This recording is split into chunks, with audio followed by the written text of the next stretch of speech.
This video is all about articulating what you are bringing to the board. So you have an understanding of what a trustee is, you have thought about the charity that you want to join, you now know how to find roles and have got a good understanding of the application process. So this next bit is the art of working out what you are bringing to the board. Now, getting on board, we believe you should really bring your whole self to the trusteeship. So when you're thinking about what have I got to add, it isn't just about your work experience, although as you can see, that is one of the factors to consider.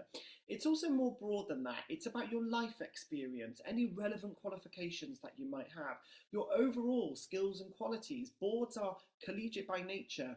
They require diplomacy. They require a bit of democratic nudging along. And so you might be the perfect person to help nudge tricky issues through a board. You might want to think about all the volunteering, fundraising and campaigning you have done. Charities absolutely love it if you've done something for charities in the past, but if you haven't, don't worry about it. This is your chance. Maybe this is your first step into volunteering, and maybe you can rely on the other boxes on this page to get you over the line. And that last one around passions, super important. Almost always the first question is, why do you want to be a trustee and why do you want to be a trustee of our organisation? So what is it that connects you to the cause? Is it something that you've experienced, that your family members have been through, things that you've seen that just make you unhappy or angry even?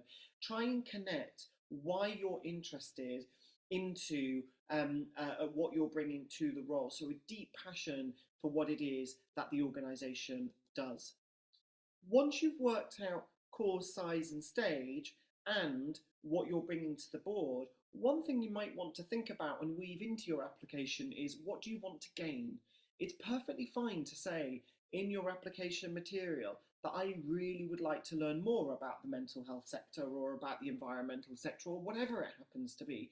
It's absolutely fine to say I'd like to be on a board to be able to give back, to help fulfill and give me a sense of purpose now that other areas of my life have changed. Perhaps you've stopped working and want to volunteer in retirement, and that's absolutely fine too. What is it you want to gain? Do you want to gain new friends, new network, new skills? Just be upfront about that, because most people join a board not just to give back, but also because they want to get something out of it. And actually, we would really encourage you to be upfront about that. One thing you might want to just consider as well is the challenges that charities tell us that they face. So hopefully you look at this list and think, I can contribute to that. But charities tell us that they struggle with being strategic. They struggle with fundraising, income generation, growth and infrastructure, HR, marketing and PR, finance, legal, governance, technology, premises. And this is not a exhaustive lists. There are lots of other things that local organisations struggle with. That might be access to politicians and changing the political landscape or the policy landscape in an area. It could be a health organisation that struggles to engage with NHS commissioners. There's lots of additional challenges that charities face.